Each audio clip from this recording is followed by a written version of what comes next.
All right, so we're back out at the camper. A lot of people mentioned this, as I mentioned in a previous video, this Furrion that comes default with this is a 7100 with the Geo Pro. Does not have a fader. It only has balance.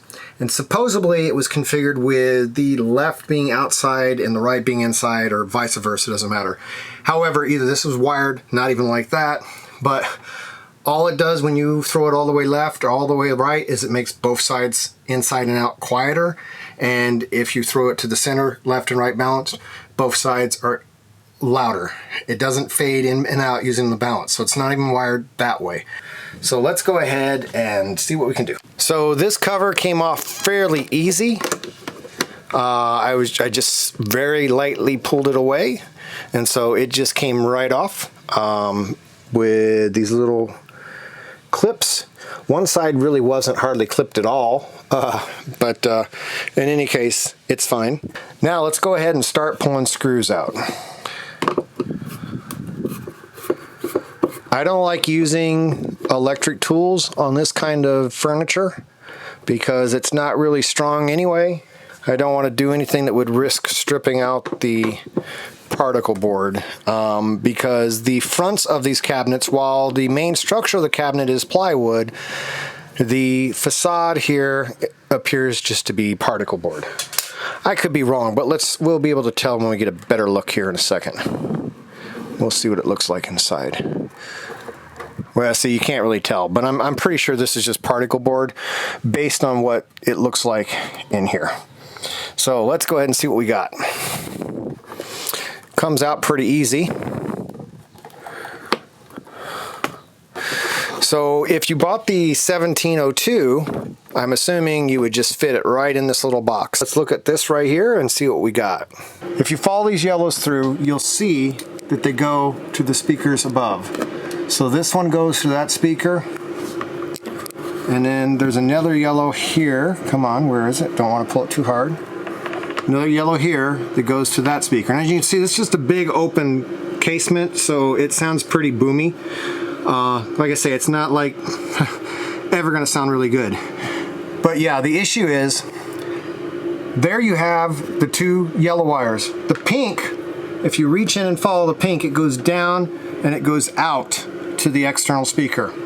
And if you look at the wires on mine, you'll see that I've got wire to the yellows. We want to make sure we don't get mixed up with the power. This is yellow for the power. Here's the yellow for the speakers. Sorry if I grabbed the wrong. But anyway, so we have this white one right here connected to one yellow, and that says it's the left. All right, left, and it's probably left positive, left negative. I don't know. Let's look at the picture here. I can't read that little writing. It doesn't really matter.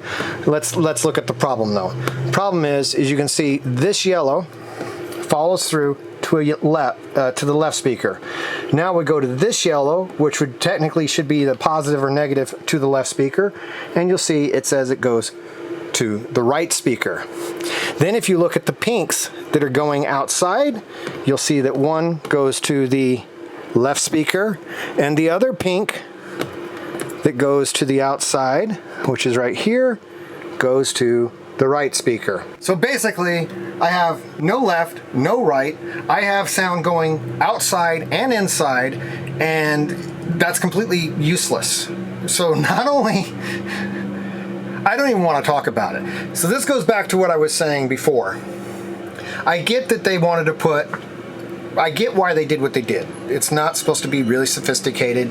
So basically, I had no way to turn the sound off from inside or outside. So I'm gonna leave this open for a little bit and contemplate. I could go ahead and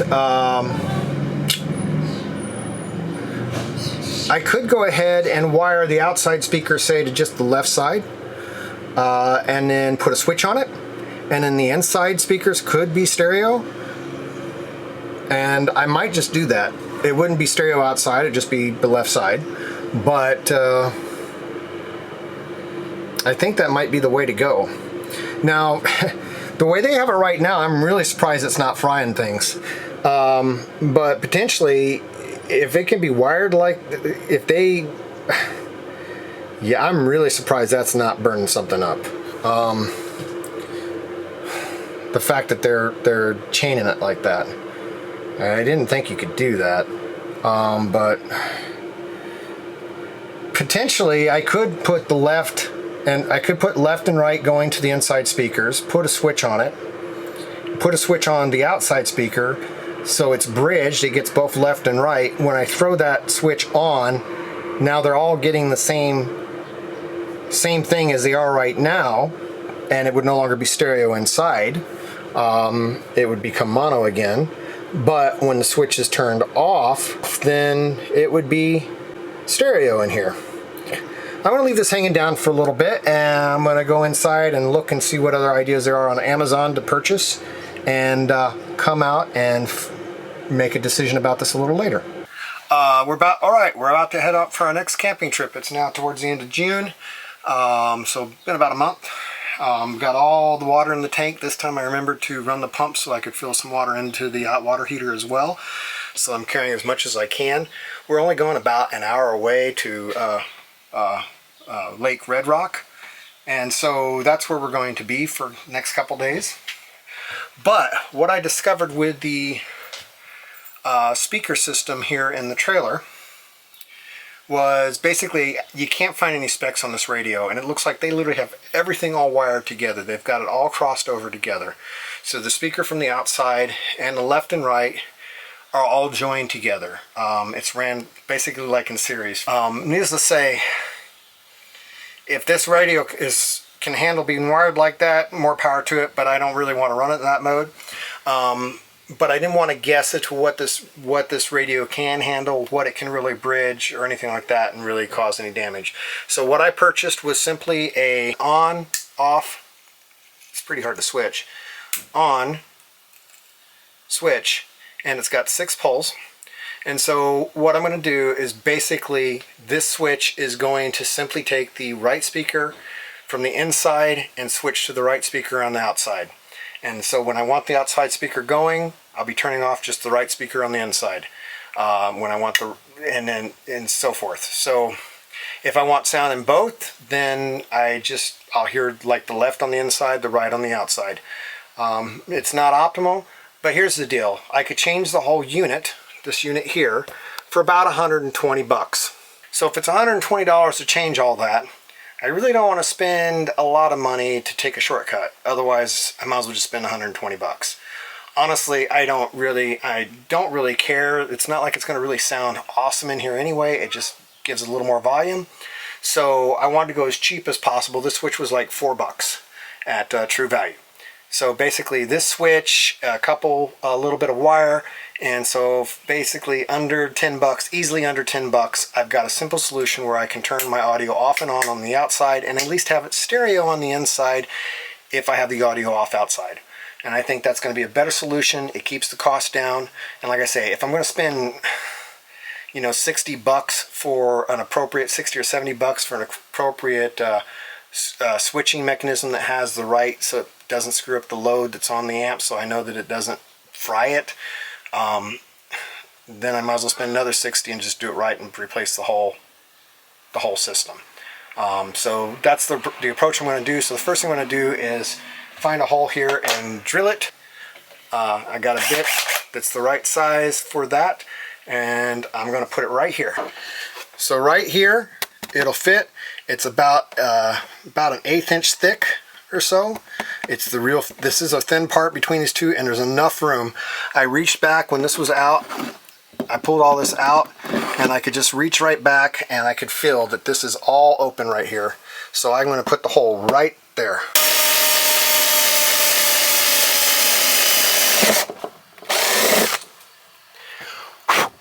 Ooh. Kind of splintered out a little. Let's hopefully that won't show when it's all done. We'll see. If I have to, I'll just get a little bigger washer for this. Let's make sure this fits. It's a little tight. So let's go ahead and clean this out a little.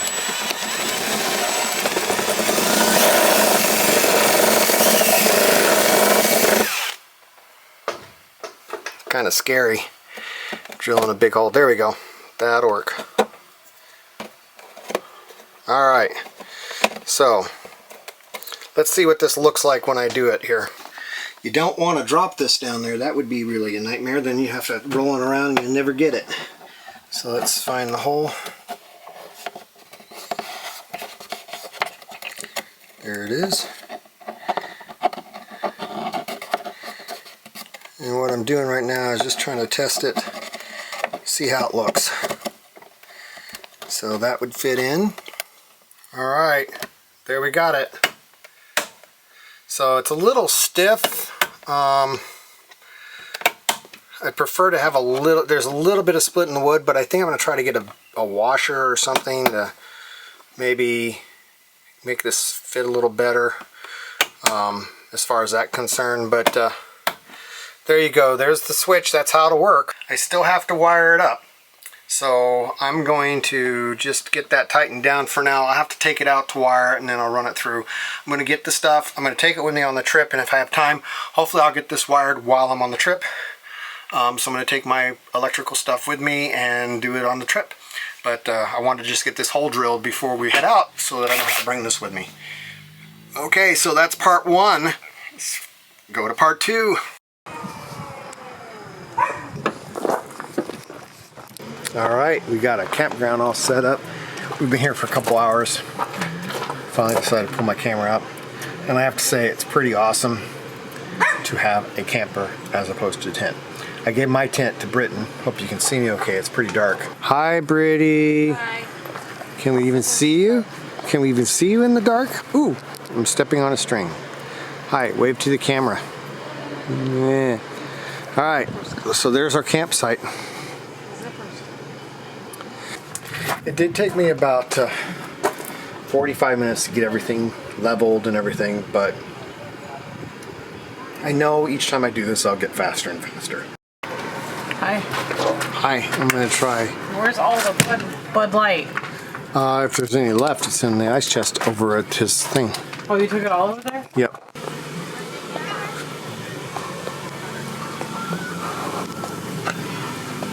Hold on to it.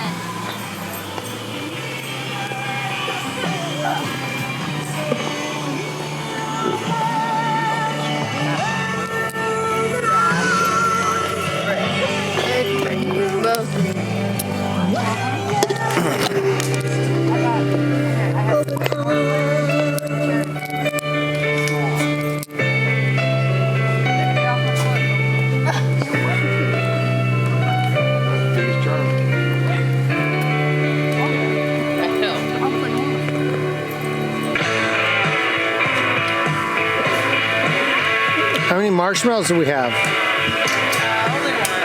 Only one? There is? Yes. Okay.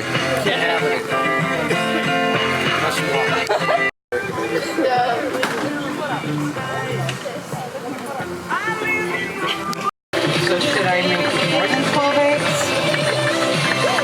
Do you have milk? Yes. Well, I don't. Did we bring our milk? Should have.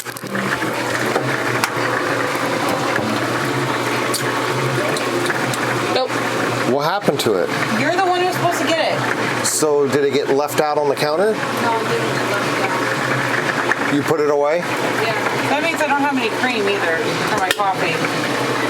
We could ask them if they'll borrow milk? some milk. Will you go get a little bit of milk like this much from Tana, please? Now. Por favor. Wait, before you go. You want more coffee? I'm done now. What? It's just coffee, but... John, hurry up, please. Okay. Yeah. Will you get one of these of milk from them? I'm gonna use some of it for my coffee. At least get it like half full. yeah. Then you want coffee. No, I just want you to take that back to our mug. Oh, okay. Cool. Thank you. All right, thank you. Yeah. Thank you. Go! So you went to breakfast this morning and you didn't invite me? It's totally fine because I was out cold, but You didn't miss anything. Go ahead and send his biscuits and gravy back. What's that? He had to send his biscuits and gravy back. So here we have our finished breakfast. What time did it start raining, Tana? 7:30. And what time is it now? Noon. So again, I think I mentioned this in other videos, but just in case you didn't miss it if you're looking at this trailer, it comes with a Coleman camp stove, and it also comes with a quick disconnect right down here. But it does not come with a hose to connect it to the Coleman camp stove. I bought this for around 50 bucks. Really, really easy to use. Highly recommend it. And you just drive up on it. It raises your trailer up, and then you put the chalk underneath this other side to secure it, and you can literally have your trailers up within minutes. So that was definitely a good purchase for 50 bucks off Amazon. And then, man, it was 45. Now, a couple other things. Let's turn some lights on.